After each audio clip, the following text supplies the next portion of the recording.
Okay, now we're live. Okay. Hello, everybody. Welcome to Conjure Crew. Tonight we have the amazing James Divine from the Divine Hand Palmistry. Hey. Hey. I was going to say, are you going to introduce him, or that was the introduction? I have to say, I heard about you, I think a year before I met you, because I met you in Portland. At the Northwest Tarot Symposium, right? Right. But Lynna actually had taken a trip because you had a class, I think it was in Dallas. That's right. In Dallas. And she came back and she was just like, oh, he was amazing. It was this, it was that. I mean, and I was supposed to go. I think I was supposed to go on that trip, and something came up because you and Taylor were going to go, and you were like, do you want to take a ride? You missed out. I think you went to Omaha or somewhere. You had to drive. And I remember being so jealous when she came back and she goes, oh, it was amazing. And we got readings and he was so on point. So I will say that she has spoken highly of you from the beginning. Oh, thank you, Lynna. Well, I'm excited to meet you. You too, Shishi. This is awesome. So I'm glad to learn all about you as well and ask you all these questions. Fangirl you. So we I love it. I'll fangirl right back. Oh yeah. So tell us, how did you get started in palmistry? Because I mean, what was the introduction to it? Yeah, so I was 11 years old, and I have two sides of my family, right? I've got the Italian Catholic side that is the farmers, the Italian Catholic side, right? And then I have the waspy sort of, white people side, much more, white bread side. And on that side, I was in my, we were visiting back east. Ohio is where both sides of the family are. And my grandparents have this great big house in a beautiful suburb of Cleveland. And so I was up in the attic and I found this little pamphlet that from the 50s that said, "Your future's in your hands." And I thought, ooh. And so I read the pamphlet cover to cover, and then I tried it out on my brother, my little brother. He's not that much little than me, but I read his hand. And next thing he did, when he saw Mom, he said, "Mom," the Italian Catholic, Jim read my palm." And my mother snap points. If she wants you to stop doing something, you'll stop in mid movement, because she will go snap point, right? And it's like this magical, I've done the hand analysis of that gesture. Actually, it's kind of interesting. And she's like, "Don't do that. It's devil worship." So I was like, But of course, if you have kids and you want them to do something when they start to rebel, just tell them, don't be something, it's devil worship. And that's what they'll certainly do. So here I am, at 16, I started reading palms for tips in a little, I grew up in Tucson, Arizona, and there was this little coffee shop in this little square with these little adobe casitas all around it. And so in the evening, it was an insurance shop or a dress store or whatever they were, these little tiny shops, and they would close in the evenings and people would be busking on the little porticos, right? So I would set up my palmistry there and just read for tips. And 16 years old, I didn't know what I was doing, but I was like, I can do it. Every time I do it, people are like, whoa. Yeah. You're so natural with it, because I remember going to New Orleans in the French Quarter in the square and paying for a reading, and this person was just all over the place. And I understand basic because I was like you, I had a curiosity, so I understood basic. They were pointing at something else that wasn't my lifeline. They were talking about something else that was, wasn't my love line. And I remember thinking, okay, yeah, this is not it. Right. You grabbed my hand for a minute in Portland. 1 minute. For 1 minute, and you read my soul. And it was just a little, like a glimpse. And I was like, just a little. It's kind of like you pull your hand back and go, okay, stop looking. And that's what people do, right? They're like, okay, try it, hand reader. Like I'm at an event, right? A big corporate event or something. People will be like, all right, you think you can read my hands? And I'm like, sure. And then I say 3 things and they're like, oh, what? Yeah. Yeah, I got my I soul want my snatched. soul red. I want my soul red. I'm like, wait, I want. Yes. Let's do it. I should have read all your hands before this. We'll do that next. We'll do that after. Mine, and you've read Tonya's. So Yeah, we'll have to do it. It's not enough resolution for me to see it on this, but just see if I can. I can tell you. Let's do a general thing, and so people can see what it's like. With the thing about palmistry, so then I started studying palmistry for like more in depth, and like behind me are all these books on palmistry, right? But I started getting annoyed because I think there's a negativity bias in most divinatory readings, right? Like, if you read tarot, that some people are like, I don't want to know what the cards say, or they're afraid, right? Absolutely. And it's because what if which card shows up that they're afraid of? The death card. Death card, duh, right? It's always the thing that takes them over the edge. Yeah. So people are afraid of their lifeline. They're afraid that they might have a short lifeline. And there's all this negative bias that comes into play with divinatory practice. And so I was reading, and like, if you have the murderer's thumb, or if you have the suicidal line, or if you have the line of ill health, right? Or God forbid you have the simian line, right? I mean, that's like all these horrible things. Okay, wait. What's the simian line? Yeah, I know, right? It's scary. But my point is, beyond that, I realize that there are a lot of people with the simian line that are still alive and have never contemplated suicide. There's a lot of people with the murderer's thumb who are peaceful, loving, and there's a lot of murderers who don't have a murderer's thumb, right? And so I started realizing, okay, there is some kind of antiquated method of reading that I need to update. There needs to be a more modern understanding. So over the years, my degree and my studies are in sociology and anthropology, right? The social science. So I look at how do we use our hands, and how we gesture, how we use our hands in modern society matches the traditional planetary assignment of the fingers. So you can read a politician's gesture as they're gesturing and speaking, right, about whatever's happening, or a movie star, or a person just at the end of the table. As they're gesturing, you can read their hand gesture and understand their unconscious and their hidden motivations. And so that's all I did with you. You held up your hand, and I was just reading your body language based on what was going on right then. And it was just plain as day to me, right? So I developed this method. Here's the cool thing. I can teach it to you, and you can use it, and it'll be accurate. Because I've done it. When is the class? I'm ready. I know, right? I want to take the class too. The class is coming. I have a certification course that's coming up in the new year.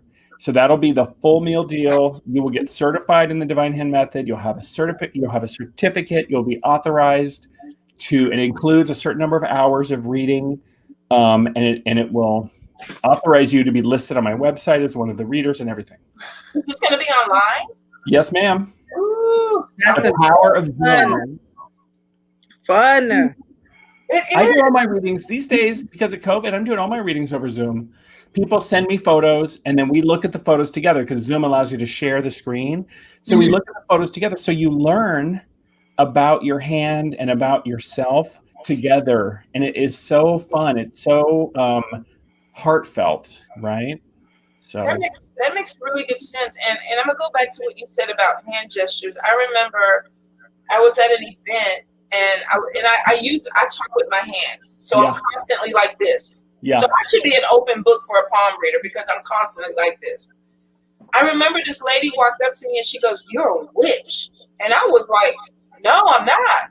She goes, "Yeah, you're a witch," and she goes, "You have a triple cross." And I was like, "Well, what the fuck is the triple cross? What does that do? What does that mean?" And I remember the whole night I kept subconsciously turning my hand back towards me. I thought I could kill people. Yeah, but That's so look at funny. you.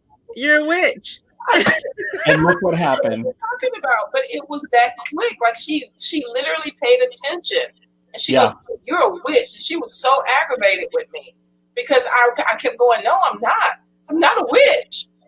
But it makes sense to what you said. Yeah. So there's like, here's one of the other things that's interesting. So I notice, Tonya, that you are, I think it's your right hand. Is that correct? Your right hand, you have a bandage on your right hand? Mm-hmm. Yeah. So one of the things that I do is I read injuries to the hand. Lord, Jim, tell me, what the hell is this injury? What did I do? So the metaphysical side of the injury. So we can do that. So where exactly is the injury? Show me on your other hand. Where is it? A cut? Is it a burn? It's actually a blood vessel that decided to grow on the outside. And where is it on your hand? Show me on the other hand. It is literally like right here, right under the knuckle. Right below the knuckle. Okay, so that's your heart, your fourth chakra, which is your heart chakra, right? Right. And so the index finger is the planet Jupiter. It's associated with Jupiter. And what do we use that index finger for? If I go over Shishi's house and I'm like, hey, Shishi, how do I get to the store so I can go pick up a 6-pack of beer? She'd be like, okay, go down the street, turn left. It's right there, right? And she'll point with her index finger. Right. Why is it rude? Because if Shishi was taught as a kid, we all were, don't you point at somebody because you're putting your Jupiter, your power on them. You know what I mean? And so you're exerting that power on somebody. And so that's why it's rude, right? Or shaking your finger at someone. That's something that your mom does to, hey, right? You don't do that to adults or to older people. So this index finger is about Jupiter. It's about sovereignty, leadership, power, luck, and expansion, right? So you have a blood vessel that is bursting or growing outside on your index finger on your right hand. So the right hand, it represents you in the world. So this is about the heart of your sovereignty, the heart of your leadership, and what is inside you is being exposed. So I look at the injuries in different ways. So when there's an inside of you that's out, like a blood vessel or something like that, then there's something that you're scared of being exposed in the world, something around your sovereignty, your power being exposed. So the remedy for that is a metaphysical remedy. Obviously, this is not medical advice because you need to do the medical thing as well. But the metaphysical thing to do is to really think about, what is it that I'm afraid of being exposed, and how could I have power in that area? Meaning, how can I make it so that I don't care if people know? Because I'm totally clear about it. It's legit. It's above board. I have cleared out all that other BS, and I ain't got nothing. I have no skeletons in my closet. I would definitely say that you're on point, because I have a major decision that needs to be made, but I'm not ready to make it, or I'm not ready for it to be public. So it flares up when those things are happening, because it's related to, you might think it's related to your third eye, seeing ahead. You might think it's related to communication, but according to your hand, it's related to your heart. And so you want to look at your heart chakra. Is your heart in it? Where's your heart in this matter? Goddamn heart, Jim. If I tell you this goddamn heart chakra has been an Achilles heel since I got fucking divorced, I'm ready to be over it. Like shit. How much more healing? I really thought. Well, this is heart chakra. Now, remember, this is your heart chakra in the world. This is not about personal relationships. This is your heart chakra about what you're doing, how you're powering yourself independently with people out in the public eye. So get back to, what are you really doing this for? What is this really about? How am I serving people, serving the public? What are my ideal customers, my ideal clients? What do they really do? What is fun for me? Like, get back to that, like, what's really joyful and what's really fulfilling for you to do in this work. That's the heart chakra in your sovereignty, your leadership, and that's what's up. Oh, I feel like I just did therapy. Right? Because of your fear. I thought somebody was trying to take my power away from me, but I do agree with you. In voodoo, we make lamps, and you never use this finger because you put too much power in your lamp, because this finger is power. So you're on point. Wow, that's amazing to see how it relates Yeah. across We never culturally. use this finger. We always use the next finger because this finger would overload your work and make your work explode. If you're using this finger, do you know what that is? No, what is Saturn. it? You're using your Saturn finger. So Saturn is about rules, boundaries, limits, but it's also ethics and ethical constructs. So how do we use it? When someone violates the ethical constructs, the ethics, the rules, or the boundaries, like of the road, you will tell them with this finger, right? Oh yeah, that used to be the favorite finger. I can't Right, get your favorite finger. it now, but That's about, you only use it when people are not being like correct, when they're not being right, when someone is really offensive, right? exactly. And so that's what this means. It's Saturn is the planet, and people always give Saturn a bad rap, like it's about death or destruction or things like that. No. It's about having rules and boundaries, having your ethics, right? So if you're doing this, you're putting your ethics with your action finger. This is Venus and Mars blended.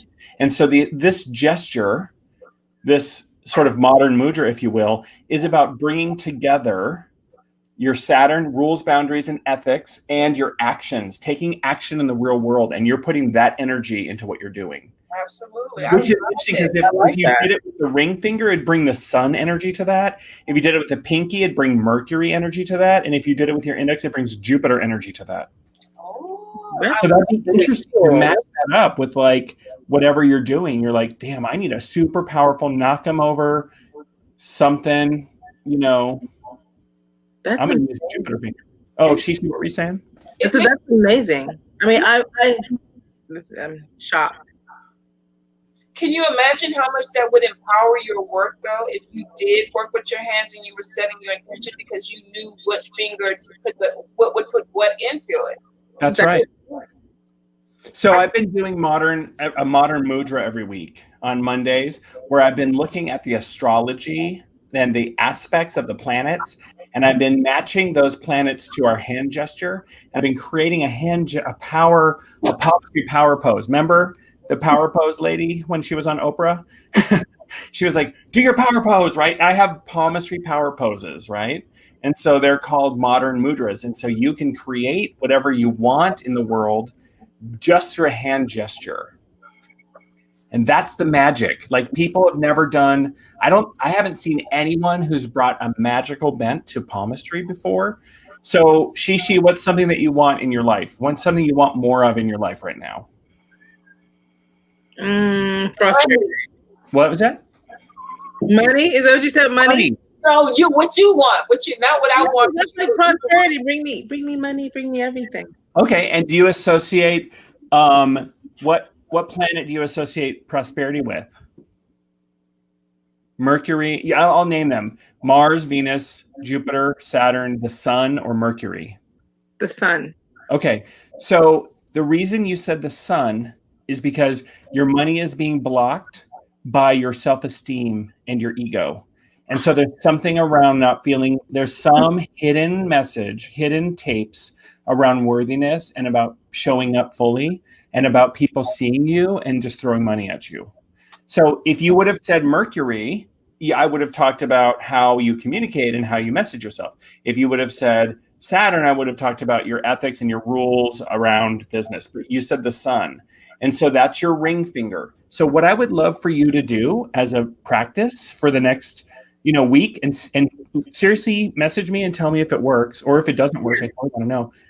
Adorn yourself on that finger. Adorn yourself on your ring fingers, both of them. Okay.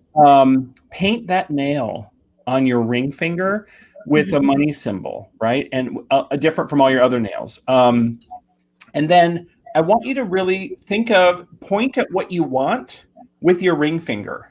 It's a little weird to do, but if you're like, you see a picture, you're scrolling through Instagram and you see a picture of money, point at it with your sun finger. Oh, wow. And then just think about, guess what, Shishi? You are worthy. You're amazing. People need what you have to offer. And that's your little mantra. Like, people need what you have to offer. You have something There is no other Shishi in the world, and what you offer is Yes, me. bring it. Shishi, get a reading. You got to get a full reading. I'm gonna have him read You got my to get a full reading. That's what I'm telling you. It takes them less than a minute to snatch your soul. Less than a minute, you guys. If y'all are looking at this, I'm telling you, book a reading. You will not be disappointed. You want to do a little sample reading on Shishi? I can take me and Tonya. Wait, I'm like, Lynna's like, here, let's sacrifice Shishi. We'll sacrifice her other life. I can't, but only if you want to. I mean, it is kind of. No, I'm totally open. I'm totally open. I know, Nikki, he read the fuck out of me, just like real quick. Darn. Where did everybody go? What happened? I don't know. Everybody left. Cute. Like just gone. I think they are making. I think Lynna is making you larger, so I can see your hand. Oh, okay. So you want to do it? Okay. Yeah. No, hold your hand back. Oh no, that's good. Hold it right there. Okay. Now you're showing me your left hand. Is that you want to read my right hand? Right hand is your work. Left hand is your relationships. Okay, I'm good with. Okay. Let's do the work. That is amazing. I'm gonna get out my pen so that I can mark up my hand and show you. Hold on. Ugh. What I see. Okay. Okay. Okay, you can relax. All right. You have a line like this on your hand, Mm-hmm. on your right hand. Do you see it? Yes, I do. I've seen it before. Mm-hmm. So this finger, this middle finger is Saturn. Saturn is the planet of rules, boundaries, and limits. And when you have a ring of Saturn, so that's kind of like a Y shape, is like a ring of Saturn here. Mm-hmm. And you have the Saturn line. That tells me that your fate, Saturn a lot of times rules the fate line. So there's a huge, important fate that you have to resolve and to bring into the world. Mm-hmm. So it isn't about it. I don't know if it's so much about the fate you have with your family life. Certainly there's some of that, but it's really, there's a huge fate line that's connected to Saturn. So that it is like you can't do anything other than what you need to do. Like there's this sense of predestined type of like, I have to do this thing. I have to be this way, right? Mm-hmm. Now hold your right hand kind of in front of your face, a little further back from the camera. Yeah. Okay. So now you can relax. Okay. So you're doing, I'm going to exaggerate, but you're kind of doing this, where you hold this index finger and middle finger straight out, and you curl your other two fingers very slightly. You're very slightly curling your thumb, very slightly curling your Mercury. Mm-hmm. So this is the teacher pose.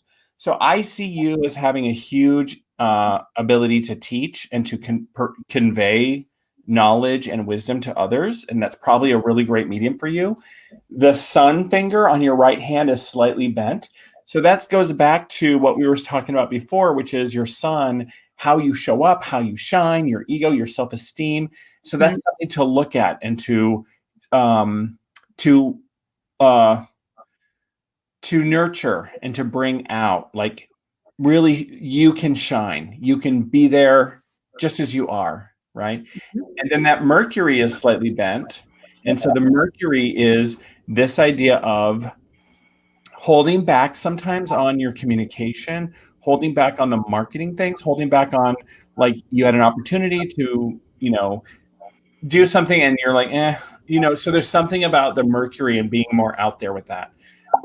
I love, and so those are the things, but I think when you get to your happy place, which is probably around when you're teaching, when you're showing people things, when you're really doing the things that's really familiar and really fulfilling to you, that's when the sun just shines through you and people are just fall in love and they're just like, wow, she is so wise and so spiritually aware, right? So that's something that I think you could look at. And I love that on you. And I just think your hands are amazing. And that fate line is huge.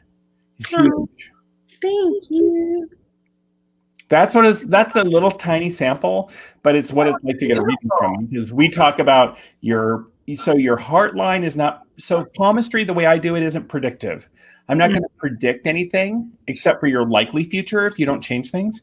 Mm-hmm. We're going to look at like the heart line as a pattern of emotional processing. Your headline is a pattern of mental processing. The interaction between your lifeline and your fate line are a pattern of life purpose and spiritual development. And so those patterns happen all the time. They happen every day, every week, every year, and throughout your whole lifetime. So you always have a way to change that pattern and to look at that pattern. And even if you can't change it, you can use that tool for its highest purpose. I tell people, your palm is like a toolkit. It's just you can use a hammer to bash somebody over the head or build a house. It's still a hammer. There is nothing. And same with astrology, the same with the tarot. There is not a single bad card in the tarot deck. It's how you're using it. Am I using that? I always get the Ten of Swords every damn time I get a palm reading. I get a tarot reading. That Ten of Swords shows up all the time. How am I using that tool, right? Instead of being like, woe is me, I got the Ten of Swords again. How am I using that tool to advance myself, right? Right. That's smart. Who knew we'd be at church? What do you think? How was that, Shishi? Actually, it was really interesting. I definitely want to get a full reading. I was kind of nervous. I was like, oh my God. I was like, what's happening with my fate? Then I started like playing Disney songs in my head, which is bad too. I started like listening to the muses on Hercules. I'm like, oh my God. But it was really on point. So. And Jim, she's starting a school. Yeah. What? Yeah, the Club of Arcane Studies. There's 7 professors teaching different areas of magical studies. And that is crazy. And she's the head mistress. That freaks me out when like I read something in someone's palm and then like they're like, oh yeah, I'm actually doing that. I'm like, still, people are like, when are we going to stop being surprised by those things? And I'm like, hopefully never, because that's what makes it fun. Exactly. I don't think you ever want to lose that, because like you said, that's your passion. And when somebody confirms it, it's almost like getting a present or a gift, But you were on point. You definitely, for people that know her, I will say that you were on point, and I'm sure if she gets a full reading, you can go so much deeper. And you got to, Shishi. We will have fun. We will have a fun hour of palmistry. I'm totally game for it. I need it for sure. Yeah. I could feel Tonya in the back, like, nodding her head. I was like, I wasn't giving judgy vibes. I was kind of like, yeah. Her eyes were big. Yeah. That's what friends do. I know. I'm like, I feel it. I feel it on screen. Here's the thing, because I love her and I think she's fabulous. And I agree with you. I think when she is teaching, she is in her element, because she is wise beyond her years. And I feel like sometimes there is a little bit of a holdback. It is a little bit, but I'm glad, because you touched on it. You touched on it. I'm grateful for it. I was like, what just happened? And I see the divine hand popped up. And I love how you explain it, because I've had readings before where people will be like, oh my God. Like I think even before I was divorced, I had this lady read my palm and she goes, oh, you're going to be married again. And I was like, well, wait a minute. I just got married to this dude. So it's like, what do you mean I'm going to be married again? And she goes, oh yeah, you're going to have a horrible marriage and you're going to get a divorce. And I was like, what? No, she was right. I mean, except for the second marriage, I just don't even see that happening. But it was really like, oh my God, I never want to do this again, because I remember just the negativity of thinking, what? So I think your delivery was really, really great. So that's something that I was hoping to talk to you all about and get your input on, because there's an ethical issue that I have with readings like that. Mm-hmm.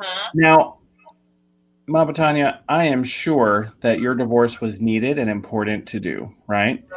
Yeah. However, I have seen far too many clients who've come to me and said, I had a reader who told me my husband would die within 4 years of our marriage. And I've been scared of it ever since, right? Now, a reader's got to say what a reader's got to say and what they see. But I have this thing where, are you sure you're not giving me your reading or your shadow material? Like, how do you keep your shadow material from coming out at a reading at your client, right?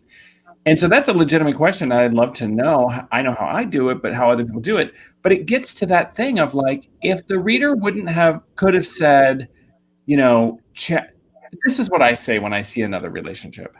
You have a second relationship. I see two major relationships for you. The second relationship will take whatever form is appropriate. If your marriage is working and you guys work it out, you go to therapy and everything is great, that will become a mentor or a BFF. It's your gay best friend, right? It could be that, right? So it'll take whatever, if the marriage ends, it'll become a lover, right? But it will take whatever form is appropriate, so that I'm not giving someone like your marriage is going to end prediction that then could F up their actual marriage, because you can't stop thinking about that. You really can't, because I think at that point I was only married a year. So you just literally said vows with somebody, and then somebody tells you, oh, but you know what, you're going to get divorced and have another marriage. And you're kind of right. That first year I was kind of like waiting for something to drop. That's right. And that doesn't help. It was going to happen sooner. It didn't help your relationship, did it? It really didn't. And I think, like you said, when you're looking for something to end, it kind of keeps you from living in the moment. That's right. You have to be really good. You know, when I do readings for people, normally what I tell them is, I say, you have some obstacles that are coming into your relationship. I don't see marriage counseling. Why don't you look into it and see what you can work out in the relationship? Yeah. That way you're putting the responsibility on this person. If they want to save the relationship, they can. But I never tell people, you know, even when I see relationships that are doomed, I always tell people, look, you have free will with this. Because you get a lot of men and women who know they're in horrible relationships, but they're not ready. That's right. That should be their decision. That should never be the decision of a reader that a relationship ends. Well, I think also, though, you know, as readers, it's always important to give, you know, help try to find solutions as well. And a lot of readers don't. Like, I had a horrible reading. I had bad palmistry reading and I had bad tarot reading. And in the end, it just kind of messes up your head. You're like, you're kind of doomed. Like, this sounds very obvious. But my reading, I'm like, okay, you know, this is showing this. I don't see this. However, you know, it is up to you. But at the same time, you may not want to rush and say, you know, just because I say, hey, I don't see marriage doesn't mean you're like, oh, that's not the one, and you dump the person. Absolutely. Don't do that. Sometimes it's a lesson, or, you know, things can change. Nothing is set in stone. Yeah, and it depends on your delivery, too. I was talking to another reader yesterday who brought up that they had seen that someone's husband was going to pass and didn't know how to tell that person. Well, you can't, that's not something you can just come right out and say. We were talking and I was like, maybe just say something like, pay more attention to your husband, enjoy the time you have together, spend time together, you know, things like that. I wouldn't say, I would never tell somebody to, he's fixing to take the bucket, you need to go find somebody else. I don't think it's our place to play God in this situation. I think divination is literally helping people navigate their life. We're not supposed to think for people. I get very upset with my clients that, like, I had one at the beginning of the year, she was dating this guy and she goes, should I have sex with him? And I said, well, does your vagina get wet when he comes around? I mean, there's a certain biological thing that happens when you're attracted to someone. There's a song, isn't there? Exactly. So I was like, you don't need me to tell you that because your body tells you that. Yeah. So you have to get away from people who expect you to think for them. That's right. They want you to handhold them and walk them through. Like, and Jazz is up, my daughter's up here talking about, I want a stepdaddy. Jasmine, go somewhere. Isn't she in the same house with you? She's in the same house. She's about to be 23. It's time for her to find her a husband up there talking about, I want a stepdaddy. You can't be like, no, because your clients, you'd be like, y'all are young, you don't need to get married. Now you're trying to be like, Jasmine, you better find you a man and move on. She's looking for a daddy figure. She's at that age where she can go marry a daddy. I mean, come on. Sarah said she loves you, James. Oh, so sweet. You know, it's interesting because What I do before my reading is I always do, like before this call, even I did a centering, grounding very quickly, and I do in the 12-step program. They call it an inventory, but I do a really quick version of that where I take assessment of like, gosh, was I just arguing with my husband? Am I like annoyed at my mom? Am I like frustrated with my kid, right? And so if those things are there, I can't change them. I can't pretend they don't exist, but I'm going to keep them from the back of my head and I'm pulling them out so that they're visible. So then if I'm giving you a reading, I'm not saying, oh, you're probably fighting with your spouse or your mom is probably overbearing and, or whatever my issues are, right? Because that, I don't know, you tell me, nod your head if you've ever had some reader and you're asking for something and they are giving you their reading. They're giving you the reading that they need. And you're just like, oh my God, stop. Yeah. Right? How do you clear yourself before you go into a reading? Yeah, I think like you said, you have to ground and you have to figure out what is your stuff and what is somebody else's. I mean, you can't be an angry woman that hates every man and then do a love reading because it's gonna be biased. Mm-hmm. You think? Biased. Even like you said, if you're in a relationship and you have an argument with somebody and you're dealing with somebody who's on the fence, you can easily let your emotions sway that reading. That's not what we're here to do. We're here to give information in an unbiased setting. That's right. You have to ground with any type of divination system that you use. It's important. Yeah. Shishi, how do you clear yourself before readings? Honestly, I do a little meditation, probably 5-10 minutes. But then I also, as you say, take inventory of what I'm going through mentally so that I can make sure that I'm not putting that in the cards. Like I may see, are they arguing? And I'm like, okay, is that me saying that? Okay, let me clear that out again. Yes. So I do my best to, if I have a bad day and it's just not a good day, I reschedule. If the emotions are too overwhelming, sometimes you have to say, okay, let me reschedule this because no matter what I do, I'm going to be a skeptic in your reading. Yeah. So knowing your limits, right? What about you, Lynna? How do you clear yourself? Well, I do free readings once a week, just like these ladies do, and mine are on Tuesdays. And I didn't do it this week. Oh, good. I was not going to do free readings on election night. Hell no. But I just breathe, and I usually try to do it when my kids are at school. When it's just me, and it's like me time. I don't know. I don't have all the distractions. Like my dogs are outside right now. They can't be in the house right now because I have to. I'm not selfish, but I can't. I don't want to deal with that. Well, yeah, I said it right. I don't want to deal with all that other stuff when I'm trying to focus on my client. Right. If I've got too many distractions, not only does it break my focus, but it makes me look like an ass in front of the client for yelling at my kids or the dogs or whatever. And so. Yeah. And I'm really a nice person. I don't want them to see that side of me. You're very sweet. What are I'm really into like ethics around this stuff. I really think that it's important to give someone the highest and best possible, like help them reframe. So one of the things that I do all the time is I help people reframe things. So like if you go to my website, on the homepage is a free giveaway. You can have a video of me teaching how to read and reframe the negative things in the hand. Like how do you, thank you for putting that in there. How do you take and it talks about the history, a little bit of the history of palmistry, a little bit of negativity bias in divinatory practices. So it's good for everybody, whether you know palmistry or not. And then it's, when you look at the murderer's thumb, when you look at the simian line, how do you reframe that? How do you rename it even to the tool that it really is, to what it can really bring to us, right? So I think it's really important to help people see the tool. Like I would imagine, how could I see the death card in its positive light? How could I see the 10 of swords? I'm curious about that.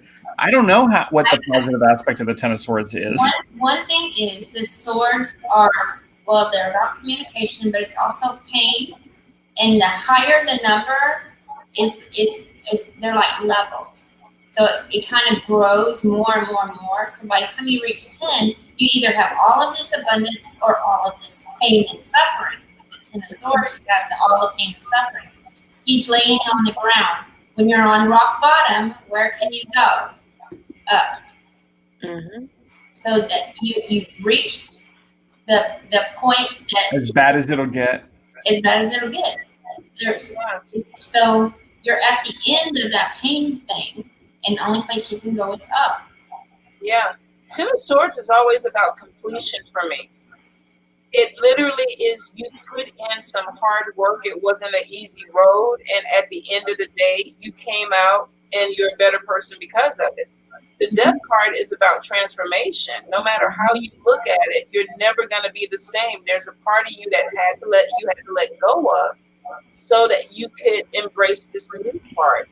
And a lot of people are afraid of those cards, but that's really major life change. And we need that, right? I mean, we absolutely need it. Did you eat dinner tonight? Was it something dead? I mean, really, you're right. It's how you look at it, but you need it. You need it. I think for me, like, it's interesting that people are so scared of the Death card, when in reality, I'm like, it's the Tower card. Right. That usually is the most, ominous in the deck. But the Tower card even is about removal of spiritual blockages. They're like, my whole world is going to fall apart. I'm like, it depends on what it's with. Yeah. Right. And I mean, what is the apart? So what is the what's the tool? What's the thing, the principle that the Tower card gives me that I use? If I get the Tower card, what is the lesson for me? What is the thing? Shishi, what would you say? It depends on what it's paired with for me. Like, so I'm like, here we have the Tower. If I pair it with, like, let's say the Two of Swords for me, and depending on what the question is, it could be that my heart and my mind are not aligned, and that's causing chaos and causing certain obstacles in my way that I myself may be self-imposing. There may not be any obstacles. I may be placing them there. Yeah. So it depends on how you pair it. I guess it's also maybe a needed destruction or something. Context too, and what question, what context is the reading about? It could be about building something up brick by brick by brick. Mm-hmm. It could be about the opening. The part that gets blown up is more like tilted, and there's lightning come down. Are you receiving a message from Spirit? Are you receiving a message from God coming right down into you? You need to open your mind. Mm-hmm. So it's not always doom and gloom. I think a good diviner always gives solutions. When you see your clients are about to hit these roadblocks or these obstacles, because we can see sometimes afterwards that you're going to go through a hard time, but you're going to be stronger, and that next phase is going to be better for you. So as a diviner, I think it's our responsibility, and it's not, a lot of people like, I don't do fluff readings or rainbow and unicorn readings. But I think when you see obstacles, you have to talk about it and tell a person how to help them. How do you get around it? Right. I think that's one of the things that I realized about palmistry is when I would read some of the old books. In fact, I have an example in that video. There's an example of, like, if you have this line, you'll be unlucky your whole life. And then that's the paragraph. And then it moves on to the next feature. And it's like, wait, what's the remedy, right? So what's interesting is palmistry comes out of India. And originally, we believe, we don't really know. In India, there are pujas and there are prayers and rituals that you go through to remedy any negative palmistry or any negative astrology that you have. So I know that, like, if you are born under certain signs, then you go and you tie like 15 ribbons around a particular tree that's sacred to Lakshmi, and you leave these offerings of this particular flower, and you go to temple and you do these things. Like, India has, the Hindu tradition has all of these remedies for anything astrologically or in your palm that might not be fully fortunate for you. When it was translated into the West, we lost those because in our culture, we don't have that type of spiritual tradition that gives us easy access to remedies for the things that are wrong. And so you have these books that are written with, well, this is just your fate, you're screwed. And I don't believe that. None of us are talking about people being permanently screwed because we have free will and we have ability to transform our lives. Thank goodness for the death card, right? Yeah. So that's an interesting sort of little conundrum that I realized. And I'm like, yeah, so I want to give you the neutral aspect of the feature on your hand. I want to give it to you like, here's what I see. I see a short lifeline, right, on someone's hand. That does not mean length of life, by the way, at all. So that is a life of creating lessons, a life of bringing it up, like kicking it up and maybe making a little noise and creating the lessons that you would maybe resolve in a future life. That is an amazing spiritual path to be on, is creating lessons for yourself and being that sort of fun, loving party animal rabble rouser, right? A long lifeline would be completing lessons that you have to clean up from what you did last time when you had a short lifeline, right? So it's just neutral. How are you going to use that? Are you going to, like, the short lifeline is kind of like the Fool card. It's kind of that like do, right? And the long lifeline is a little bit like the Hermit, right? A little bit more wise and reflective. So it's kind of that two ends of the spectrum. And I just think about, like, that's a much better way to empower people with the tool of how you can use that energy, that vibe, that symbolism, that archetype for good, for yourself, for what you choose and what you're empowered to do, rather than being always a victim to whatever's there. Oh God, a victim to Mercury retrograde or whatever, right? That was transmuting energy, yeah.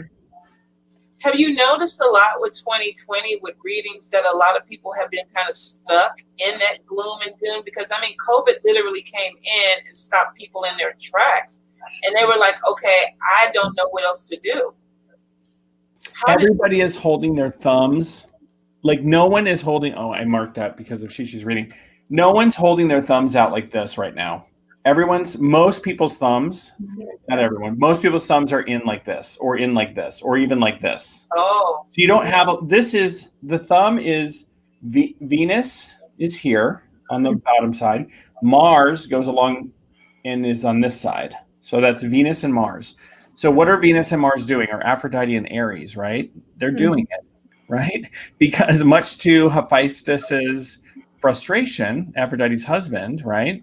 Or Vulcan in the Roman, Aries and Aphrodite are the ones who are messing around. And that's love and war, right? And so what does the thumb do? If I want to pick up this crystal, right, I need to use my opposable thumb to do it. Like, I need that thumb, right? Or else it'll drop and break, right? So the thumb is the doer. And it's that I have a desire, Aphrodite, for something, a Venus. I have a desire for something. And then I have to actually fight gravity and inertia to actually do it and grab it, right? So it's a combination of desire and will, or like, that's why the thumb says will on it, because it's your will to do something. It's that love and war aspect, which makes you do things, the doer. So that's what that means, right? So people in COVID are like, I can't do stuff, or they're doing this. This is a really subtle thing, but you can have your thumb like this, or you can have your thumb like that. And so this means external forces are keeping you from taking action, your perception. And bending from here is I'm keeping myself from taking action. And you can tell because, like, I'm a doer. I like to do stuff. And you can tell that I'm a doer because when I do this, I get these wrinkles right here in my palm. That shows that, I'm really a doer, and I'm just in this place of like, I can't really take action right now, or I'm holding myself back. What if your thumb is curved? Oh, that's the artistic expression thumb, the hitchhiker thumb. So I have one that is and one that isn't, right? And so this is You do things with a flair. I like how we're all looking at our hands. We're like, wait. Everyone does. Yeah, but related to COVID, what I've noticed with readings is people are not taking. It's just interesting. It's like, no, duh, you know that, right? So I'm like, how much of this is me? But I haven't seen a lot of people with their thumbs really out fully, and that's just. I'm like, yeah, because we're all stuck at home. Yeah, should be. Right. Wear your mask. I have to go out. You have Now to be looking at people's hands, like how they hold their hands. I'm like, wait a minute, are you free or are you uptight? I have a cute mask. See? Oh, I love it. Yeah. Oh my God, where did you get that? I made it. You made it? Yeah. That's why he has a curved thumb, because That's that curved thumb, right? That's cute. The Oh, tarot that's amazing. Is that all the tarot cards? you know Jamie Sawyer? Yeah. She made these. Oh, amazing. This is the deck that she drew. These are several different fabrics that I just cut out, and then my friend helped me sew it together. And on this side, it's several fabrics that I just sort of like pieced together with the model. Oh, I love it. Are you selling those? No, I just did it for me. It's too much work. Are you kidding? Oh, We're like, oh. You just want me to send you that one? no, but I love it. I do love it. I think it's fabulous. He's like, are you kidding? There's only it looks like a lot of work. It does look like a lot of work. I didn't sew it. I just cut it all out. We had a mask making party. We had a social distance mask making party outside of my friend's backyard. It was super fun, and we just cut out masks, and then they were downstairs sewing like in their little basement art room. And I'm like, you got a little shop down here. That is too cute, Lynna. We could do that. Yeah, make magical masks. That's the thing. I'll put magical oil on the edge of my mask, not on the nose because it's too much, but on the edge of the mask, kind of sense it a little bit. Of course, I'll wash them because they get nasty after a while. But I'll put magical oil like healing or protection or reverse negativity or whatever. And then you have a little bit of that scent that sort of goes into your brain and into your soul, right? You're inhaling it a little bit. I'm careful with it because those oils are not always, be careful. Yeah. But that's been a really interesting thing. I'm really into scented magical oils. And I'm very sensitive to scent. So some of the big ones that we might know the names of are a little tough on me because I'm a little sensitive to them. But when I find ones that I really love, it's really fun to do that. And I think about that with like magical things you could do. You could put a little herb inside the mask, or you could do a little symbol, inside the fabric or something magical. That would be such a cool thing to do for magical masks. Well, let me ask you this: when you were doing readings, say face to face, were you ever using any magical oils in somebody's hand before you read them? I have when I've been hired. I was hired to do a group, very magical family, and I was hired to do a birthday party. And so I was also asked to do a little bit of a ritual for them. So I did use a little bit of like space clearing oil, but it smells really good. But I haven't really, sometimes if someone comes to me with a really tough, issue and we're really working it out, then I'll run up here to my magical room and I'll grab, a little bit of oil, or I'll put a little bit of oil in a tiny vial. I have some little tiny vials that I have just because they were cute.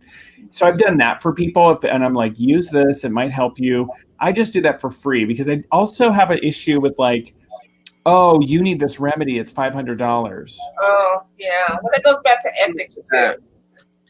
Like, oh, you have a black cloud over you, but for $300, I can clear that up. No. Yeah. Tonya's got a demon on her. Yeah. And that's a thing that is out there. How many clients have I seen? How many clients have you seen that have come to you and said, this reader said I had a curse and I don't have the $1,000 to remove it? Yeah. I'm like, so I've told people, and maybe this is not the most appropriate thing now that I know a lot more Conjure folks. I'm like, I remove curses for free. because it is so easy to do. Like the only thing keeping a curse on you is you believing it's there in large part. Now, I'm not trying to say that curses don't work, because they can, but it's because people don't know how to remove them easily, right? And they're just, for me, I'm fine that I'm like, wow, watch me remove that curse. Right. Because they're manifesting it, because they're constantly focused on, oh my God, I got something on me. Oh my God, I got something on me. And they really, and then it manifests itself, but they did that. Yeah. So I know what you're talking about.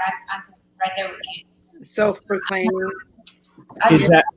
What do you guys think? Is that inappropriate of me to remove curses for free? No, I think you're putting somebody's mind at ease, because a lot of people don't realize that a lot of the curses that they think are self-imposed bondage or fear. Mm-hmm. Yep. And most of the, and if they want to do something like take a bath, just tell them, because most of the time they have the stuff in their kitchen to do it themselves. Don't you think it's better for a client to do that work themselves than for us to do it for them? It depends. Yeah, it depends. Tell me more about that. Well, because I have run across people that really were cursed, like their family, like one of the heaviest ones. And I told my tribe about it. I was like, she was really, really cursed. Like her whole family was really, really cursed. It's not something I could take off, but it had to be taken off from her home country. So there are some things I just won't play with. I'm like, no, I'm good with that one. But then there are some times where you can help, and you try to, help people and give them peace of mind. But some things, like one lady, she's like, I was told the guy that I'm trying to marry has a blood curse. I was like, he doesn't have a blood curse. It's nowhere here. But, you can tell the difference when it's like baloney, as opposed to like somebody actually did some work and then put into play. Yeah. What is it, your vibe? What do you think shows up for you when you think it's a legit curse versus someone trying to scam you out of $500? I can see the energy of it. So, and you feel the energy of it. And you can sometimes, depending on what it is, you can hear it. So, True. Like the old curse from the girl that I was reading, I was like, I could hear it, I could see it, and I was like, that's not something that I can take care of over here. It has to be taken care of from her own culture. Yeah. So, Mambo, Tonya, what about you? I agree with Shishi. I think that there's some that literally I can give a remedy to over the phone and say, okay, take this bath, say this prayer, and it'll help you. And then there's some where it's like, okay, you need to go find a shaman. You need to go find a priest, because like Shishi brought up, sometimes you have spirits that are connected to earth, that are connected to a house. I mean, there's been times when I've sat over here and read and I've heard growling behind me, and that's not Casper the Friendly Ghost. But I know enough to cleanse, I know enough to pray, I know enough to ward myself so that I can send it on. Not everybody is, when you have Carrie, that's the stock market, he's a stockbroker, that's not what a reality in his world. Because we know that we pick up attachments. Do you ever see attachments in palm readings? Usually they show up as injuries to the hand. They show up as hand gesture, because they're temporary, they're fleeting. They're things that can be remedied, right? So, but occasionally I'll see, like, the hand will change. The lines on the hand will change. If because you're unconsciously using your hands all the time, they'll change as it goes. So yeah, you can. You can see attachments, but then there's always a remedy for it, right? Like if you want to take action, you're feeling lazy, you're feeling like I just feel like I don't feel motivated today, I can't do anything. Your thumb is going to be like this. So the biofeedback hack, the metaphysical energy hack, is just put your thumb out. You will not be able to sit still. If you put your thumb out for like 5 minutes, hold it out, both of them, you will get antsy and have to get up off your butt and do stuff.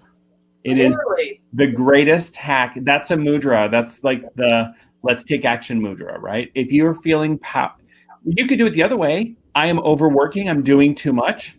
Okay, relax that thumb. Chill the F out mudra, right? Because this is sleep. This is how your hand is when you're sleeping. So that's the energy of each of the fingers if you curl them. And this is the energy of his extent. So it goes on and on. It's a whole method. It's really fun. Okay. That's interesting. You might not want that energy on every finger all the time. You might not want Jupiter. Might not want to be an a-hole with Jupiter. You might want to relax and cooperate and collaborate. So, maybe you do want sovereignty and power and be in charge, right? But it just depends on what it is you want. So one of the things I do with people, we design a mudra for them. That's cool. And it's based off of the reading, based off what they need. Yeah, we can do that. It's like if someone is like, oh, here's the reading. Here's what do you want in your life? What are you looking to try to create? Where does it come from? So I just did that really quickly with Shishi, where she was like, when she mentioned that finger, I knew that there was an unconscious connection with her ring finger and so because she said the sun, that's how we designed a mudra in just a few moments for her, right? And so I do that for everybody. So what do you need? What is a mudra that can help you this week or this month that would help you achieve or switch the energy up on you? I can't seem to get motivated. I know the mudra for that. I want more love in my life. It's always love, money, and love, money, and sometimes just life purpose, right? So we can certainly design because part of it is, what are you doing that's contributing to that vibe? Right. Well, yeah, maybe someone is really holding that index finger out because they think that they're in charge of everything, or that they, are always a winner or something like that. And their index finger is always straight out. Well, relax, dude. Cooperate, collaborate with people. I like that. I'm gonna get a reading from you. Yeah, I was looking at your website. I was like, so you said you had these mudras that you do every Monday? So on Mondays on Instagram, I've been putting up a mudra for the week, and that's simply based on the aspects of the astrology. Mm-hmm. So this week, it's this is the mudra that we're doing. So we're putting our thumb out because Venus and Mars are in opposition, but Mars is retrograde, so it's actions with love. And then so Jupiter and Saturn are conjunct right now in the sky. And so we're putting Jupiter and Saturn together. We have the sun, which is in Scorpio, which is inner water, looking deep within. And so we're taking our light and we're shining it within ourselves. And then we have Mercury, which is square Jupiter and Saturn that are conjunct, right? And it's just out of retrograde. So it's communication, but communication that has wisdom. And so it's square. You can see the square here between, Jupiter, Saturn, and Mercury. So not everyone can do that. So don't cramp up your hand. You got to relax. You can do it like this too. But put that thumb out, and this is the mudra that matches this is the mudra that matches the astrology at the moment. And again, that pinky finger is straight out from your hand, not up. So it's like this. Okay, got it. So it's a little bit of a difficult mudra. People are like, my hand's cramping up. And I'm like, relax, just do it as you can. Hold these two together, kind of just practice. Mine might go apart. And then whenever you need that energy, whenever you're up against something, you're like, oh, I want to go with the astrology rather than against it. You can do this and be like, get behind me, Satan, or whatever. I didn't realize that I'm so uptight. Are y'all kind of feeling this in your hands too? Like you're struggling a little bit with these movements? If you struggle with the movement, it says something about you. It's certainly some of your biology and how your hand is shaped and how the tendons are connected. But if something's hard for you to do, then there's something to look at metaphysically, right? Is it hard for me to put my thumb out, right? Is it hard for me to, bend my ring finger without? So that tells you something about yourself, right? That's good, Lynna. That's exactly right. I want to put them apart. Yeah, you got to keep them together because they're conjunct right now. If you want to match the astrology. Yeah, but that's the hard part for me is keeping it together. Yeah, it's cool, but that's perfectly fine, right? To do it like that. So, and do you have classes coming up that we can take?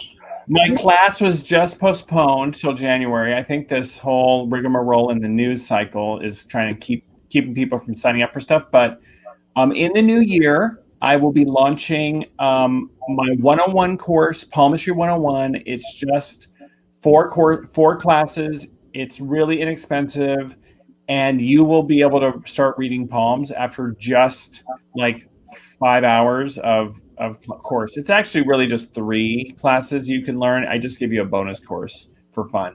Cool. So that 101 course is super awesome. People love it. It's really the outline of the method. Then I have a certification course, and that is a full-on, rather expensive, but you learn all of the aspects. I teach you everything I know. It's over like 16 weeks. You have hours of palmistry that you need to do on your own, but you also have, we do salons on video where we read each other's and we read guests' palms. And so I've done that also. And then at the end, assuming that you complete all of your hours and everything successfully with feedback from other clients, you actually get a certification as a divine in the divine hand method. And so that allows people to then do readings in the divine hand method, which is so great because it's teachable. It's you can learn it, and it's teachable. And so Sierra asked, do you take payment plans? I will set up the certification course to do several payments. Absolutely. But it's, I mean. And you also have your, go ahead. So. Yeah. I mean, I make my living doing this, and you can as well. And so that's why the course is expensive because it's. Well, you get what you pay for. You'll easily make it 10 times over easily if you buckle down and make it your biz, right? Right. And you have your mudra. How do you say it? Mudra? The modern mudras. Yeah, so follow me on Instagram at Divine Hand Gym. But you got that class in January 15th. Oh, yeah. So in January through Robin's Nest. So Robin's Nest is a super cool little witch shop in Bellingham, Massachusetts.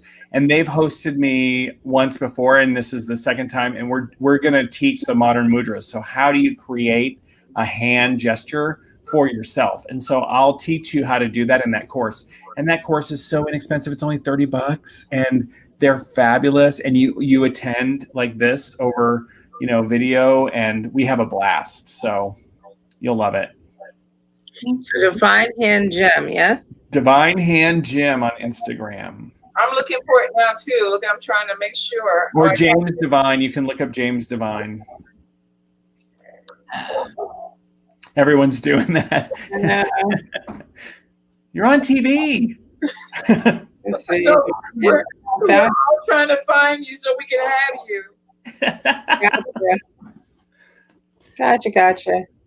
So it's fun. I love being on Instagram. It's really fun. I mean, I love the graphical interface. I love it more than, even though it's owned by Facebook, I really like it better than Facebook. So Insta is my jam because it's also very, very visual, and palmistry is very visual, right? Absolutely. It would work perfect for you. Yeah, I have a lot of fun on there. I mean, basically, I'm giving away my whole method on Insta. If you just go through my Instagram feed, I'm teaching you my method of palmistry through posts. Everyone is like, when are you going to stop giving it away, right? That's the admonishment I get from my business coaches. They're like, you give away too much. But I like it. I think it's good to be of service and to help people understand and learn and discover. You're discovering yourself through your body. You're reading your beautiful hands, right? There's so much mystery and so much magic in your hands. Your hands are what do everything. If you're gonna caress my face, if you're gonna rub my shoulders, if we're gonna hold hands, if we're gonna make a piece of art, if we're going to craft anything, a magical herbal concoction, if we're going to do magic, we're using our hands. So of course they tell you everything you want to know about yourself. It's really awesome. I noticed too that I don't know I think you listed it today. There goes Shishi's hand.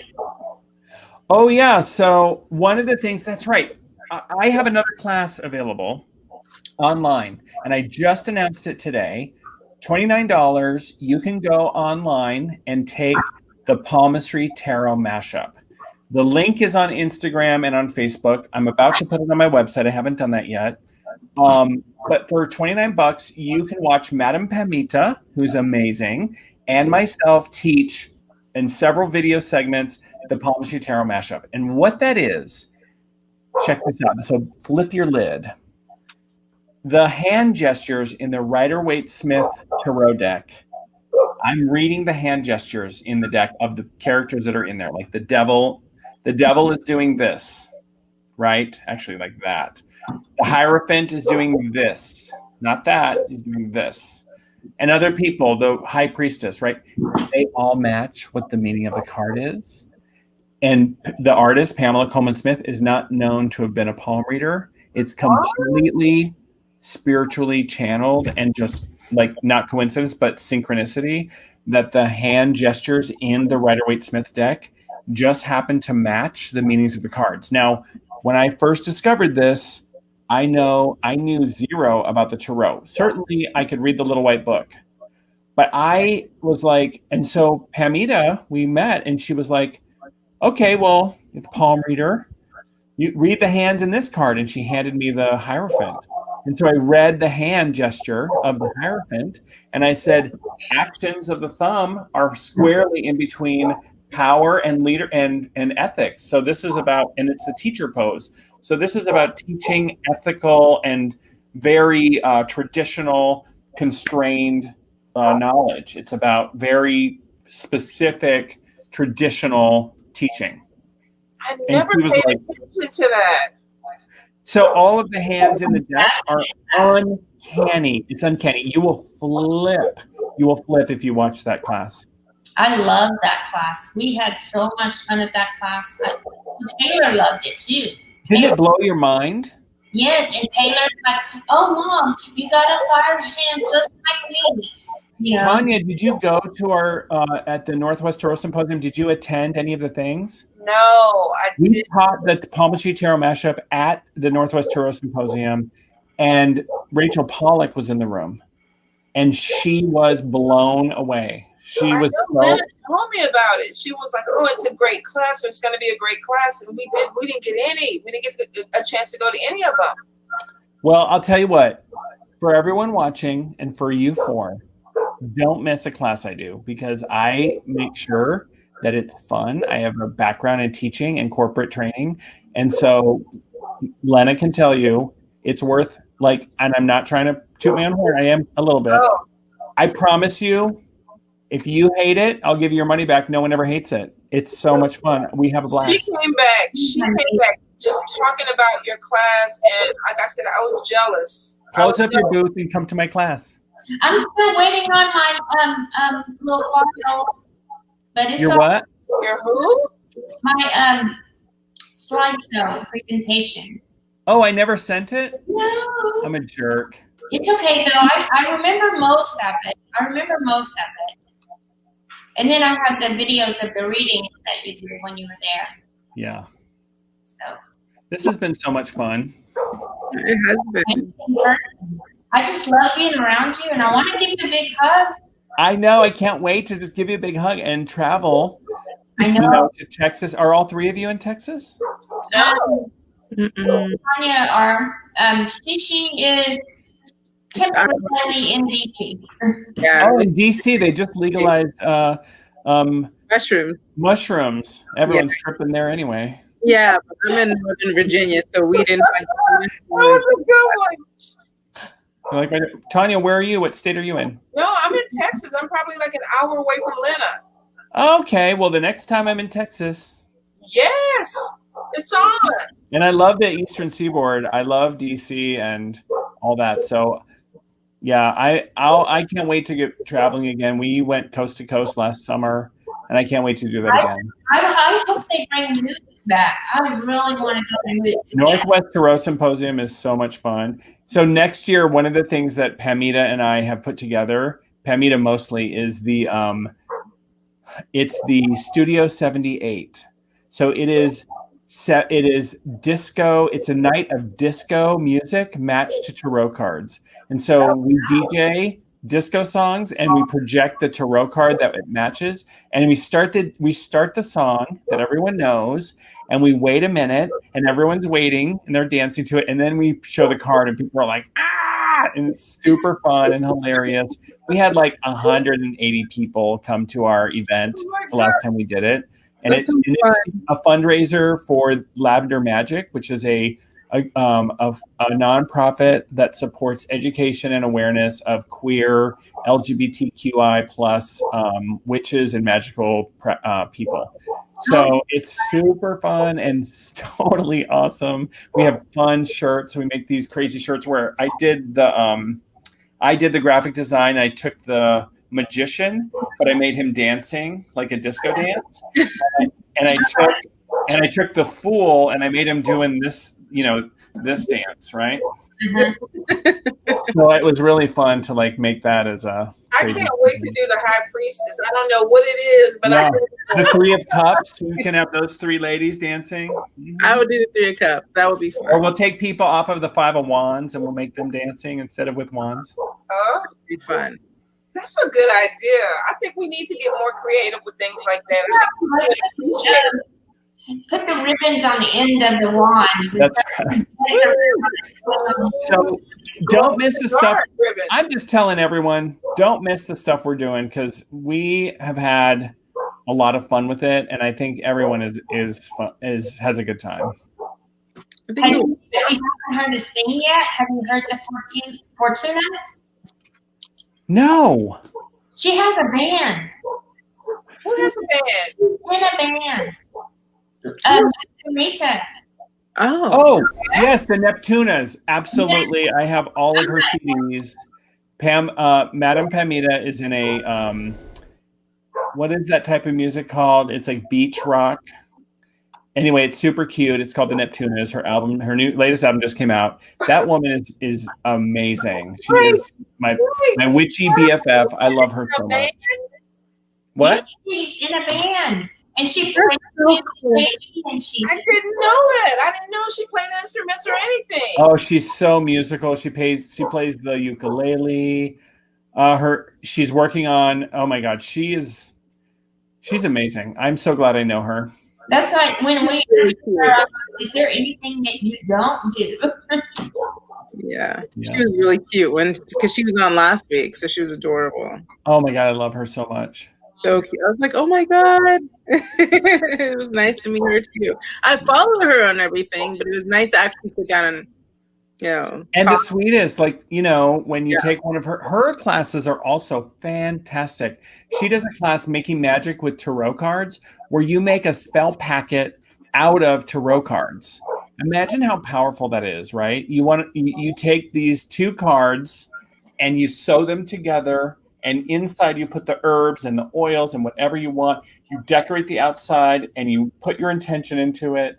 That packet, amazingly powerful because the outside has the images of the tarot card or the oracle card, whatever it is you want to use. But I mean, I had never thought of doing that, making a spell packet out of tarot cards, like especially if you get the El Cheapo tarot cards, or even if you print them out and use paper, right? Like what an amazing sigil work you're kind of doing on the outside with that image that is just so immediately clicking into you. Mm-hmm. That is an amazing class. Yeah, she taught that one up in at Soultopia also. That's right. We had it's a lot of fun. It's arts and crafts, right? Mm-hmm. She also did a incense making class when we were in Denver. Like making our own incense was like, what? That was really fun. So I love your energy. She's a crafty witch. I try to be one too. It's over so we can get back out there and start traveling and going. Yes. Because we saw you guys and then it took us 3 days to get home, and when we get home there's no freaking toilet paper and we're like, what the hell? Oh my God. Yeah, I think the Twilight Zone. It's totally the Twilight Zone. And you know what's funny? I was looking back at the articles written about 2020 astrologic predictions from 2019. All the articles, that was in there. People were like, 2020 is going to be rough. I'm like, damn, that was really true. Yeah, that was a convoy. Mildly.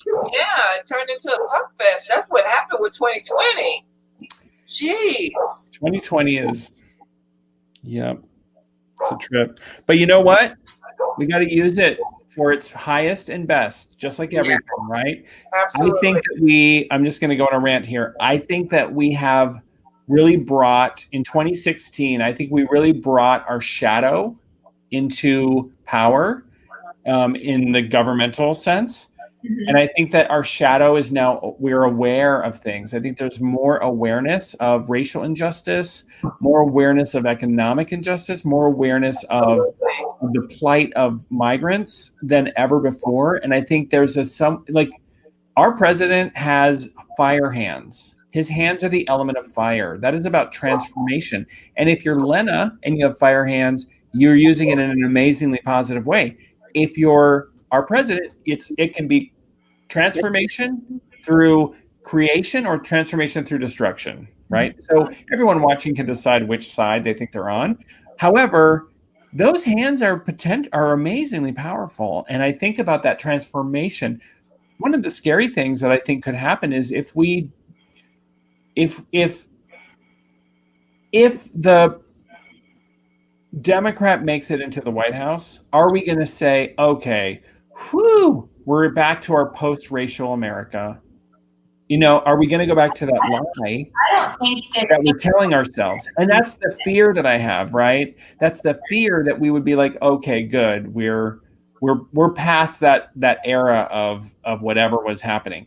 And I don't there's still work to do no matter who's in office. Absolutely. We got work to do for racial justice. We got work to do for economic, disparity, all of that. Yeah, so much has been brought to light that I think we would be doing a disjustice if we let things go back. Yeah. That's right. I was talking with Shishi last week, and I was telling her, 2020, she works at an eye doctor, but when you think of 2020 before this year, it was about vision. And 2020, this year, has been very eye-opening. I don't see, if people go back to that old way of thinking that everything is okay and hunky-dory, then they've got something wrong somewhere else. Yeah. Really, because you can't go through what we've just this year alone. Mm-hmm. And then lay back like a Cheshire cat and think it's all hunky-dory now. I don't see how it's possible that you can just flip-flop back and forth like that. I don't think it will be possible. I don't think it'll be possible at all. I think this had to happen whether we wanted it to or not.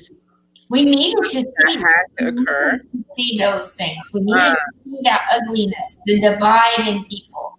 We needed to see, because there are people that we slept in the same house with, not necessarily in the same bed. Right. But there are people in our own families that we didn't know who they really were. Right. And now that their people's true colors are showing, and we can't unsee. Shishi, I'm curious what you were about to say. You were saying something about not going back. I don't think it's possible that we can go back, because now, like, Lynna said, we see people for who they are. There's so many things that have happened this year. I mean, Tonya and I spoke about it, relationships that ended. There are marriages and friendships that ended over this presidency, this election, but mostly because for many people, as we were talking about ethics, it was not an election of perhaps president, it was an election of morals and ethics. And so now to say, okay, if we get someone else in, the White House, that will change, it won't, because we still see people for who they are, but people are still scared of change no matter which way they go, because we have people who right now are fighting because they're scared of the change of what may occur that has happened this year, and then we have some people who are scared that it won't change and that we'll be stuck with the same things that we have this year. Either way, change is inevitable. It's the only constant. So one way or the other, we're getting change. The only question is how are we going to be guided through that change? That's right. So that's kind of what we're maneuvering towards. It can't be forgotten, but how we will maneuver towards it is what really plays a role. But I think a lot, such as like Nika made a post, how will this election, whoever wins, how will it really affect you? And this is my thing, is it doesn't really affect you. It's how you choose to take whatever's thrown at you and go through it. It's still up to each individual. Who's in the White House? It plays a role outside, but it's up to you to make any other adjustments. Amen. And that goes for everything in life too. When you get a reading, if you find out he's sleeping with somebody else, how are you going to take that? How are you going to use that to your benefit? I don't like the little orange man. I can't stand him. I think he's not a human being. I had to say it. I don't like him. But I'm not going to, if by some slight chance that he does maneuver way back in, find the right words. I'm like, look, she's itching. Like, a snake and slither back in. Okay, then if he gets, it is what it is. You know what I think? I have to make the best of my life that I can. If he gets back in, we're not done working on our shadow. No, we're still not done working on our shadow, but we're still not done seeing it. Like there's something about that signal that is like, there's more and what is our shadow, right?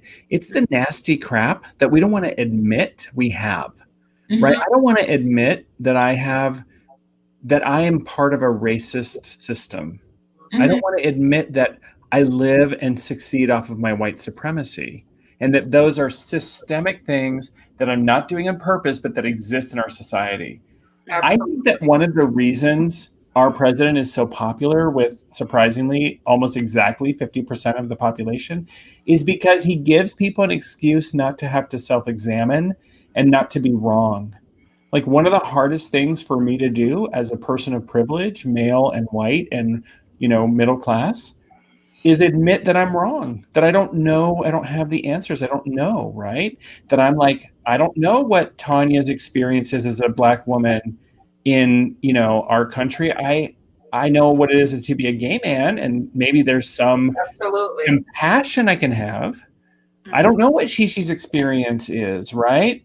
And even being a woman, like what's Lynna's experience as a woman, like, and having that moment of self-reflection, compassion, open-mindedness to say, I am misogynistic, patriarchal, racist, white supremacist in the ways in which that I would be, and accept coaching for that. Like, that's the thing that I think is really interesting is like, if I can say, oh, that was racist to say that Asians can't drive. Like, that's a funny joke, but it's also racist.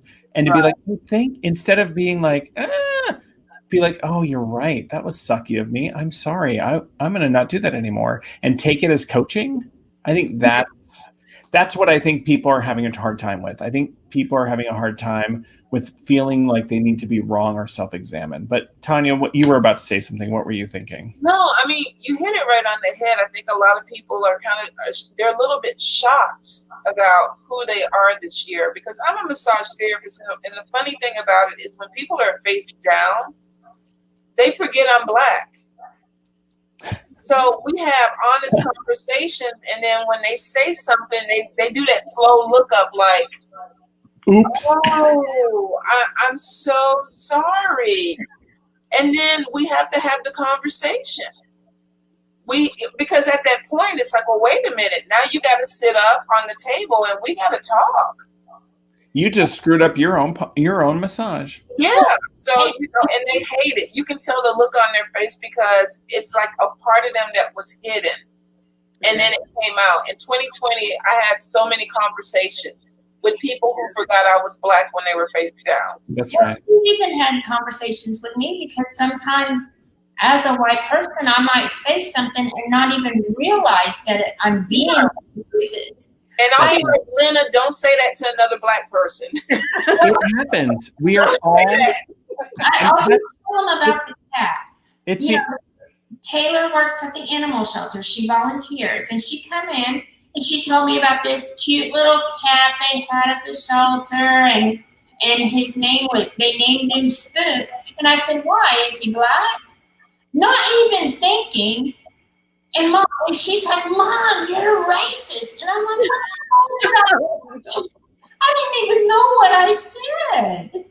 It's and the thing is, we are racist, and it's not it's not a harpoon of our character or a harpoon of us as people. Like, one of the positive things about making racism so terribly evil is that we can, in the 70s and even before, is that it brought it to attention. But the bad part of that is it's a black and white conversation. I mean, an all or nothing conversation is what I mean, right?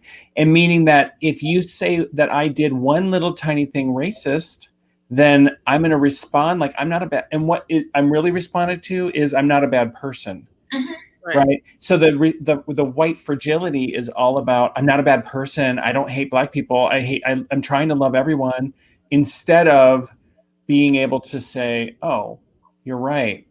That's stupid. Well, I need to thank you, and also saying thank you for bringing that to my attention. Oh my gosh, I didn't even see that, right? And that's what I told Tonya, because when I was thinking if you name the black cat Spook, it's like Halloween, and it would be a black cat for Halloween. Yeah. And Tonya's like, oh no, that's not what. And I'm like, oh my God. Here's the thing. I didn't take that as a racist comment because I thought the cat was black. That's why the cat name was Spooks. To me, that made sense. But I think, the idea that you were worried about that it would offend me or hurt me, and you wanted to have that conversation, made me respect you more. Oh. Because you didn't want to be put out there like that, and I didn't see it. Taylor went over. She was over, but she was trying to. Oh, she puts me in my place all the time. But I didn't take it that way. But I think this year we just have to have honest conversations. We have to have honest conversations with people and say, I don't like it when you do this, or I do like it when you do this, and let's do more of it, because it helps us learn people. I had a bunch of people this year that were like, I'm not racist because you're my friend. I'm your only black friend. And I was like, that's not really good. Yeah, that's not really to me, you're telling me I'm your token. Yeah. And they had to realize that you don't say that to people. That would be like me saying, oh, Lynna is my only white friend. And you don't say that. But we're learning. And that's what I like about this year. With everything that's going on, I really, really like that we're learning. And we're getting there. It's not going to happen overnight, but I think we're getting there. I think some people are learning. So I'm going to kind of go back to your comment of, hey, it's important, like, for people to notice. Some people don't care. I mean, reading Hillbilly Elegy, which is about to be made into a movie. And then also Hillbilly Elegy, it's talking about people of like Appalachia and places like that, why they think the way they think, and how they came to, kind of be that way. But then you have to take in, put in mind and take into perspective that some people really feel that they are superior. I can't remember which president it was. I made the note, but he said, if you make the poorest white man believe that he's higher than the black man, then you have no problem controlling, that kind of narrative. That's right. And so some people really have that in their mind, that there are people of color are lesser than them. But, it's kind of, they don't want to have that conversation. You can't have those conversations with those people because they have it set in their head that you are definitely lesser than them and you are definitely the bad person. Or so you have a horse in that race, and it's hard. Like, it's hard for me to have a conversation with people who are anti-gay because I'm gay. Like, right. So Shishi, to your point, right? Right. But then it goes back to, how, oh my God, I lost my train of thought. It also goes back to, saying, hey, let's have these conversations. Let's talk about these things. But what this president has brought out, yes, it had to be shown. But I don't really feel like he did it so that it was so people could see and kind of work on it. Instead, I feel like there's people who are like, yes, we can be absolute assholes and not apologize for it. That's right. The no apology. Because our commander-in-chief doesn't have to apologize for the same things that, you know, we're doing. So, like, think about it. We thought, okay, you can't just be lying to people. Lying to people is wrong. But now he lies every 30 seconds. And you're like, he just, like, literally lied. And people are like, oh, you know, it's definitely the media lying, you know, making him out to be the bad person. So I don't think a lot of people have actually taken the year to look at themselves. Instead, I feel like some of them have taken the year. And it doesn't matter what race you are, what color you are. Some people have taken the year to just be like, oh, well, we don't have to care. So it is what it is. You know, here's the thing. Last year when the last election when I pulled cards, Trump was supposed to win. And the reason that he was supposed to win was because he was to bring about what we're going through right now. It was already determined. I don't know if people saw it in the stars.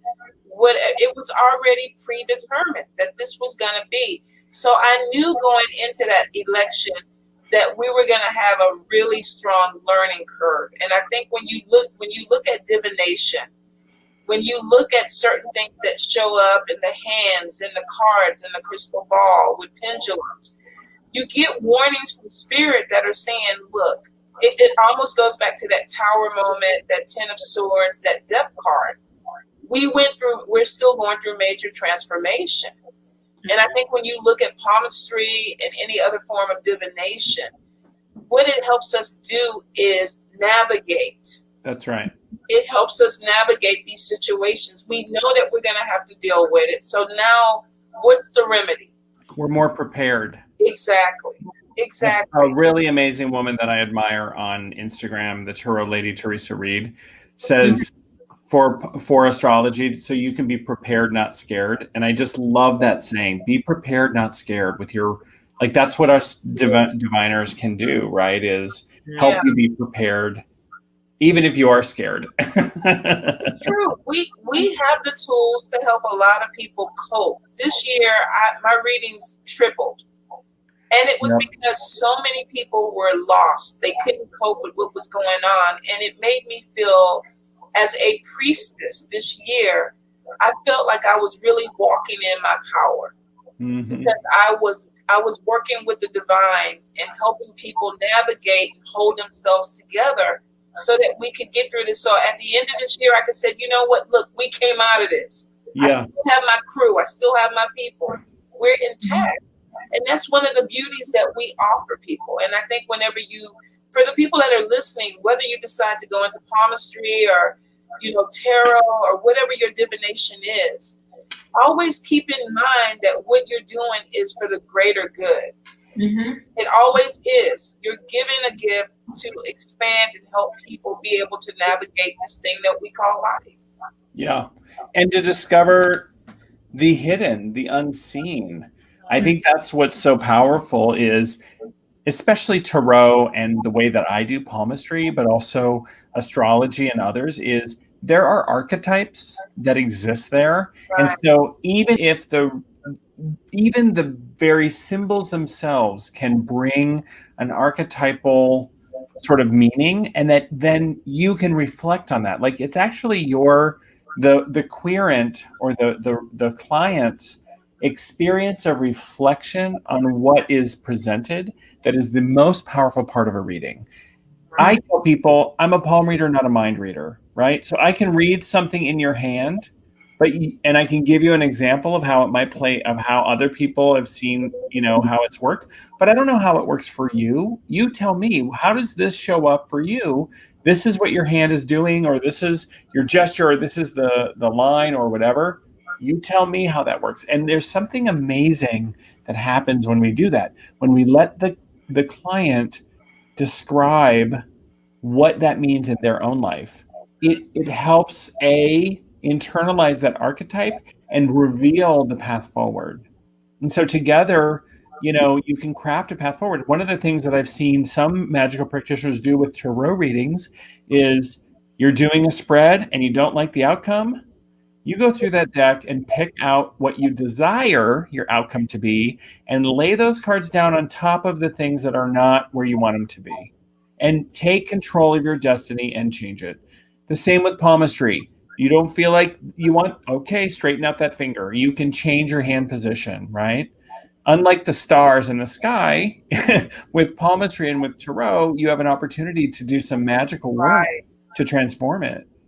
Absolutely. I love that. I love the way you explained it, because you're absolutely right. You have choices, you know, so.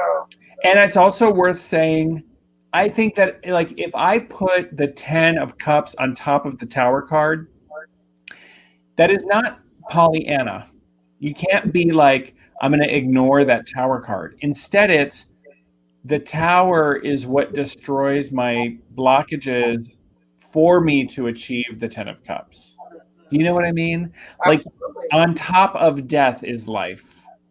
And they work together. So that's why it's so magical, is that I can say, this is what I'm going to let these, like, if the cards are shit, well, guess what that is? It's fertilizer for your garden to grow something amazing. So how are you going to look at it? As fertilizer or as a pile of poop emoji? Good way to put it. Absolutely. I love this interview. So many people are saying that they love it. You got some fans. I mean, you already, but you definitely got some followers that are like, I gotta find them. So thank you so much. Divine Hand Gym on Instagram. You can find me at thedivinehand.com. Lynna's put that in the chat a couple times. And I just want to say, I can't wait to get a reading from all of you. Anytime you're ready. But let's do it in person. Oh, right. I will fly down there. That'd be so fun. Well, thank you. All three of you are beautiful, amazing, radiant, powerful people. And I am so honored to be here with you. So thank you. No, we're honored to have you. So thank you so much. And I'm going to be coming to you soon. So Yes. I'm ready to get my looked at. Awesome. So you guys be safe. Definitely take care with everything that's going on right now. Like you say, wear your mask. Y'all be safe. We're not out of this yet. Nope.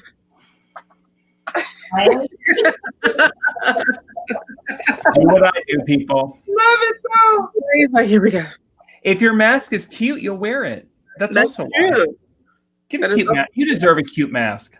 Absolutely. I have a lot of masks, but it's like, now it's like, so you become so paranoid. You're like, oh, you're leaving the car. You're like, I forgot my mask. Then you run back to the car, get your mask. Always. Yeah. Thank you, everyone, so much for this. Well, thank you for joining us tonight. We enjoyed it very much. It was very nice. Hey. All right. All right. Take good care. Bye. Bye.